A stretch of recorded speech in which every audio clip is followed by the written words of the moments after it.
बहू, भूल मत, तुझे खरीद कर लाया गया है।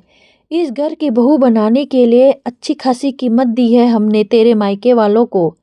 अब जो हम कहेंगे वही तुझे करना पड़ेगा, और खबरदार जो अपनी जबान चलाई तो। अपनी सास जानकी जी के विचार सुनकर बहू माधवी के कान सुन्न हो गए। भला उसे कब खरीद कर लाया गया, और ऐसी कौन सी कीमत दे दी गई उसके मायके वालों को इन्होंने, जो वो इतना गर्व के साथ गिना रही है।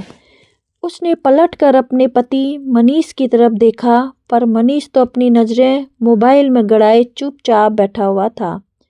पर जानकी जी का बोलना बददस्तूर जारी था।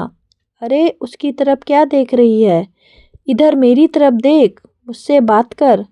माधवी ने जानकी जी की तरफ देखा तो जानकी जी बोली, अरे, तेरे पिता की तो हैसियत ही नहीं थी तेरी शादी करने की। वो तो हम लोगों ने जिसने शादी का पूरा खर्चा उठाया। अरे, बेटियों को लोग दहेज देकर विदा करते हैं, पर तेरे पिता ने शादी का हर खर्चा हमसे करवा दिया। अरे, लोग तो अपनी बेटियों के घर का पानी भी नहीं पीते, लेकिन तेरे पिता ने हमारा तो घर ही लूट लिया। और बदले में क्या दिया? अपनी ये निकम्मी और एहसान फरामोश बेटी, जो आज मेरे सामने खड़ी होकर जबान चला रही है। जानकी जी के मुंह में जो आ रहा था बस वही बोले जा रही थी। जानकी जी इस घर की मालकिन थी। पति तो बहुत पहले इस दुनिया से चले गए, लेकिन इस दुनिया से जाने से पहले वो अच्छी खासी संपत्ति छोड़कर गए थे, जिसका उन्होंने बड़ा गुरूर था। एक ही बेटा था मनीष। ना उसने अपनी पढ़ाई ढंग से की और ना ही कभी काम धंधे पर उसका ध्यान लगा। एक तो 12वीं फेल, और ऊपर से दिन भर अपने आवारा दोस्तों के साथ बस इधर उधर घूमता रहता था। इसलिए अब उसकी शादी हो पा रही थी। जो लोग उसे अच्छे से जानते थे वो लोग अपनी बेटी देने को तैयार नहीं होते, और जो लोग शादी करने को तैयार भी होते तो उन तक भी उसके निकम्मेपन की बात पहुंच ही जाती। आखिर संपत्ति कितनी ही क्यों ना हो, जब लड़का ही ना कमाए तो भला कौन अपनी बेटी देगा? और फिर उसकी आवारागर्दी, आखिर ऐसे में संपत्ति कितने दिन रहेगी? ऐसे में जानकी जी दूसरे राज्य से माधवी को ढूंढ कर लाई थी।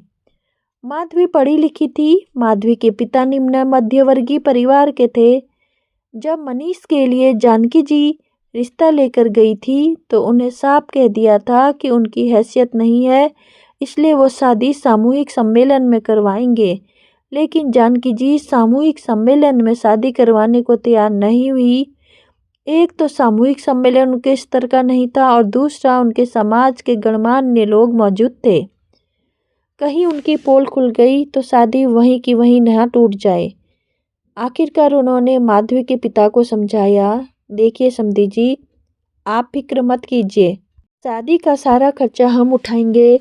मेरा एक ही बेटा है और उसके लिए मुझे आपकी बेटी पसंद आ चुकी है। आपको जो देना है अपनी बेटी को दीजिए, पर मेरे भी अपने बेटे की शादी को लेकर अरमान हैं, वो मुझे पूरे करने दीजिए। आखिर समाज में जब से लड़कियों का अनुपात कम हुआ है, तब से यह नई प्रथा चल पड़ी है, जहां लड़के वाले लड़की को पसंद आ जाने पर शादी का पूरा खर्चा उठाते हैं, क्योंकि अच्छी लड़कियां मिलना मुश्किल हो रहा है। यह सोचकर माधवी के पिता ने हाँ कर दी। माधवी के पिता के हाँ करते ही जानकी जी काफ़ी धूमधाम से अपने बेटे की शादी करवाकर माधवी को घर में बहू बनाकर ले आई। माधवी के पिता से जितना बन पड़ा उन्होंने अपनी बेटी को दिया, लेकिन आज जानकी जी शादी का पूरा खर्चा उठाने का मतलब बहू खरीदना समझ रही हैं, तो ये तो गलत था। उन्हें लगता था कि वो माधवी की शादी का सारा खर्चा उठाकर उसे लेकर आई हैं, तो माधवी सिर झुकाकर उनकी हर बात मानेगी। खैर, माधवी उनकी बात सिर झुकाकर मानती भी थी, लेकिन आज एक जरा सी बात पर जानकी जी ने ये सब सुना दिया। दरअसल जानकी जी सुबह पूजा पाठ करती थी, जिसकी तैयारी माधवी करती थी। वो तैयारी करने जा रही थी कि उसके पापा का फ़ोन आ गया। उसने मुश्किल से 1 ही मिनट बात की थी कि जानकी जी को गुस्सा हो गई। बहू, अब क्या इन लोगों से बात करती है? छोड़ इन लोगों को और यहाँ ससुराल में मन लगा।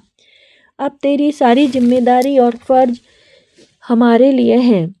तुझे पता है ना कि मुझे सुबह जल्दी पूजा करने की आदत है। मम्मी जी कैसी बातें कर रही हैं आप? वो मेरे पिता हैं, ऐसे कैसे छोड़ दूँ? और पापा तो सिर्फ हालचाल पूछने के लिए फ़ोन लगाते हैं, इसके अलावा तो कोई बात नहीं करते।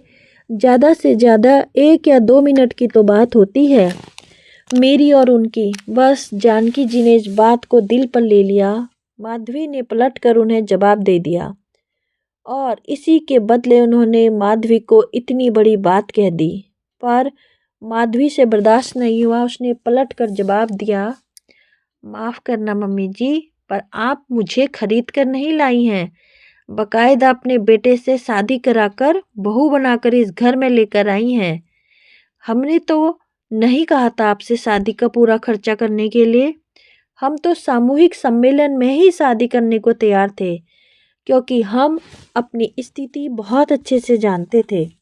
पर आपने तो अपनी इज्जत के कारण इतना खर्चा किया है, और जब उसे नाम कुछ और ही दे रही हैं। माधवी की बात सुनकर जानकी जी तमतमा गई। ये देखो इस गरीब की लड़की को, खाने को ज़्यादा मिल गया तो सिर पर चढ़कर नाच रही है, शान फरामोश कहीं की। अरे तुझे ऐशो आराम की ज़िंदगी दे दी, नहीं तो किसी गरीब घर में पड़ी होती। हमारा एहसान मानने की जगह हमारे ही सिर चढ़कर नाच रही है। मम्मी जी, मुझ गरीब घर की लड़की को बहू बनाकर आपने भी कोई एहसान नहीं किया है, और मुझसे बेहतर आप जानती हैं कि मैं आपकी बहू कैसे बनी। अपने परिवार की कमियों को ढकने के लिए आप मुझे बहू बनाकर ले आई, वरना यहाँ तो आपको बहू मिल भी नहीं रही थी। माधवी की बात सुनकर जानकी जी मनीष से बोली, देख तेरे कारण मुझे क्या क्या सुनना पड़ रहा है। अगर तू ही ठीक से पढ़ लिख लेता और ढंग का काम करता तो कम से कम ऐसी बहू मेरे पल्ले नहीं पड़ती। अभी भी तो कमाने जाने लगा है, शादी से पहले ही कमाने लग जाता तो इतना सुनना तो नहीं पड़ता। मम्मी अपनी गलती का ठीकरा मुझ पे मत फोड़ो, तुमने ही तो झूठ बोलकर शादी करवाई। इसे पता चलने पर भी ये चुप रही, इतने दिन से तो उसने कुछ नहीं कहा। अब तुम ऐसी बातें बोलोगी तो वो तो पलट कर जवाब देगी। सम्मान दोगी तो सम्मान मिलेगा, और पहले कमा नहीं रहा था लेकिन अब कमा रहा हूँ, अपने पैरों पर खड़ा तो हो गया हूँ। उसमें भी आपको समस्या है, और वैसे भी शादी में आपने खर्चा अपनी इज्जत के लिए किया था। ये लोग तो सामूहिक सम्मेलन में भी शादी करने को तैयार थे, तो जब अपनी इज्जत के लिए पैसे खर्च किए हैं तो इसे बहू को खरीदने का नाम मत दो। मनीष को माधवी के लिए बोलता देखकर जानकी जी चुप हो गई। आखिर बोलती भी क्या? जिस निकम्मे बेटे के लिए इतना कुछ किया था, अब तो वो बेटा भी बहू के पक्ष में बोल रहा था, और फिर वह गलत भी नहीं था। आखिर सम्मान दोगे तो ही तो सम्मान मिलेगा। आज इन्हें आमने सामने कर दिया तो रहना तो पूरी ज़िंदगी इन्हीं के साथ है। हाँ दोस्तों, आपको मेरी कहानी अच्छी लगती है तो मेरे चैनल को लाइक से सब्सक्राइब ज़रूर करें और हमें भी सपोर्ट करें।